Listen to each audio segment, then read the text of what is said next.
So let's start today's Fatafat Fun. General గా చాలా మందికి కొన్ని రకాలైన హాబీస్ ఉంటాయి, అభిరుచులు.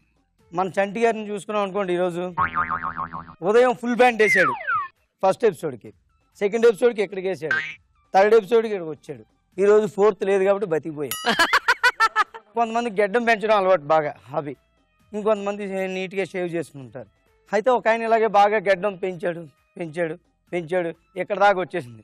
అలా ఆవిడికి చిరాకేసింది, ఎన్ని రోజులండి చూడలేక చేస్తున్నాను, ఇది మొక్క అంటే మొక్కు కాదు, ఫ్యాషన్ అంటే మరీ అంత దారుణమా, వద్దండి తీసేయండి నా మాట విని అని రిక్వెస్ట్ చేసిందంటే అసలు పట్టించుకోలేదైనా, పెంచుకుంటూ వెళ్ళిపోతున్నాడు. అలా ఆవిడ రోజు అడుగుతుంది, ఇతను అలా గాలికి వదిలేస్తున్నాడు. వన్ ఫైన్ మార్నింగ్ ఆయనకు ఒక ఆలోచన వచ్చింది, ఈరోజు క్లీన్ షేవ్ చేసి మా ఆవిడని సర్ప్రైజ్ చేస్తే ఎలా ఉంటుంది అని వెళ్ళాడు. క్లీన్ షేవ్ చేసుకున్నాడు. వాళ్ళ ఆవిడ వంటింట్లో వంట చేస్తుంది, వెనక నుంచి వచ్చి పట్టుకున్నాడు. వాళ్ళ ఆవిడ చెయ్యాలని ఎదురుపెట్టి, రాజేష్ ఇప్పుడు వచ్చేవేంటి, మా ఆయన వచ్చే టైం అయిపోయింది, వెళ్ళిపో.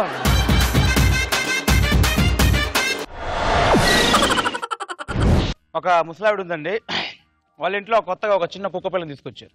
కుక్క పిల్ల ముసలాడికి బాగా నచ్చేసింది. అయ్యో ఎంత ముద్దు బిడ్డ కుక్క పిల్ల, అయ్యో ఎంత ముద్దు బిడ్డ, అయ్యో కాళ్ళు చూడు ఎంత ముద్దుకున్నాయో, అరే చేతులు చూడు ఎంత ముద్దుకున్నాయో, అబ్బా కుక్క బొచ్చు, అయ్యో నా బంగారు కొండ, అయ్యో కుక్క మూతి, అయ్యో ఎంత ముద్దుకుంది బంగారు మూతి అని ముద్దించుకుంది. అలా మనోడు వచ్చాడు, ముసల్దానా వద్దు, ఏమైందిరా పోడా, దాన్ని ముద్దించుకుంటే నేను వస్తాందా, ఉక నువ్వు కూడా చిన్నప్పుడు శివుడి గారితో నీ ముద్దించుకున్నావు, దాని మూతి దూరం ఎంత ముద్దుకుందో, ముసల్దాన వదలవే దాని మూతిని, వర్రకరా ఎంత ముద్దుకుందో, ఎంత బంగారు మూతిరా, నువ్వు కూడా ముద్దించుకున్నానా, అయ్యో దాని మూతి ఎంత ముద్దుకుందో, నీ అమ్మ ముసల్దాన అది మూతి కాదు, మూతి ముందటుంది.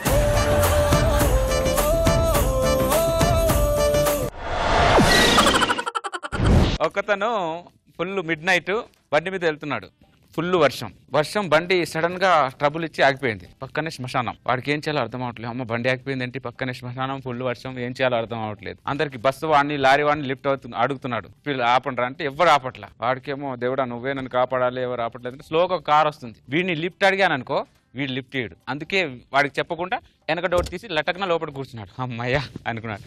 కట్ చేస్తే లోపల కార్లో డ్రైవర్ లేడు. అమ్మ ఇది దయ్యం కారా, ఓరి నాయన పోయి దయ్యం కారులో ఎక్కారా, ఓరి దేవుడా ఈరోజు నన్ను నువ్వే కాపాడాలరా అనుకుంటున్నాడు. కట్ చేస్తే ఆ కార్ పెట్రోల్ పంప్ దగ్గర ఆగింది. ఆగానే అటక్కన బయటకు వచ్చేసాడు. బయటకు వస్తే ఆ కార్లో ఇంకోటి ఎక్కబోతున్నాడు. సార్ ఆ కార్లో ఎక్కగండి సార్ అన్నాడు. అది దయ్యం కార్ సార్. దయ్యం కార్ ఏంటి? అవును సార్, నేను 3 కిలోమీటర్ దూరం నుంచి వస్తున్నా, ఆ కార్ అలానే వస్తుంది, అది దాంట్లో మనుషులే లేరు సార్. ఏరా నా కొడుక, ఆ కార్లో డీజిల్ అయిపోతే నేను వెనక నుంచి చూస్తుంటే నువ్వు దర్జా కార్లో కూర్చుంటావరా నువ్వు?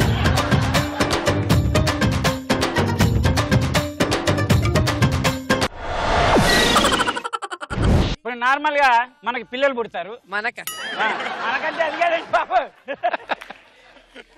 ఆడపిల్లలు పెద్దవాళ్ళు అయ్యారన్న విషయం మనకి ఎలా తెలుస్తుంది? వాళ్ళు లిప్స్టిక్ పెట్టుకొని రోడ్డు మీద చెప్తే తెలుస్తుంది. మగవాళ్ళు పెద్దవాళ్ళు అయ్యారని ఎలా తెలుస్తుంది?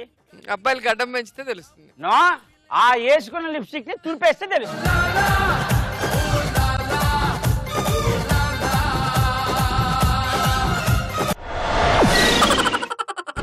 ముగ్గురు ప్రయాణిస్తున్నారు ఫ్లైట్ లో, ఒక్కళ్ళు బోర్ కొడుతుంది చాలాసేపు జర్నీలో.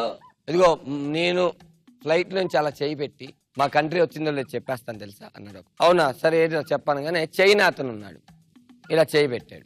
అదిగో మా కంట్రీ వచ్చేసింది చూడు అన్నాడు. అయ్యో అని తక్కువ చూసారు, వాళ్ళ కంట్రీ వచ్చేసింది. ఎలా చెప్పావు అంటే మా చైనా వాళ్ళ చేతికి తగిలింది అన్నాడు. ఓ నువ్వు సూపర్.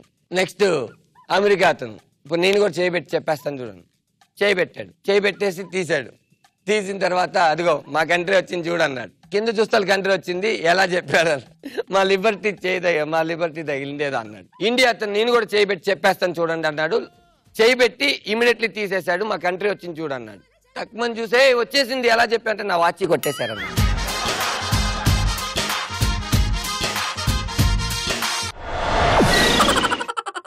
నలుగురు ఫ్రెండ్స్ కలిసి రోడ్డు మీద వెళ్తున్నారండి. అక్కడ ఒక థియేటర్ ఎదురైంది. అరే ఈ థియేటర్ స్పెషాలిటీ ఏంటో తెలుసా? ఈ థియేటర్ లో సినిమా చూసిన వాళ్ళకి పెళ్ళైన పిల్లలు పుట్టిన వాళ్ళకి పిల్లలు పుడుతున్నారంట. అవునరా అని రెండోవాడు, మొన్నేరా మా పక్కింటి ఆవిడ ఇద్దరు సినిమాకి వెళ్ళింది, కవలలు పుట్టారంట అనగానే మూడోవాడు, అవునరా మొన్న నా ఫ్రెండ్ ఒకడు ముగ్గురు మనగాళ్ళ సినిమాకి వెళ్ళాడంట, ఒకే కాన్పులో ముగ్గురు పిల్లలు పుట్టారంట అని చెప్పాడు. అనగా ఎంతో చూస్తే నాలుగోడు పరిగెట్టడం మొదలు పెట్టాడు. అరే ఏంట్రా ఇటు పరిగెడుతున్నాడు ఆపి, ఏంట్రా నువ్వు పరిగెడుతున్నా? రే మా ఆవిడ ఆ థియేటర్ లోనే ఉందిరా, అందులో అలీబాబా 40 దొంగల సినిమా ఆడుతుంది.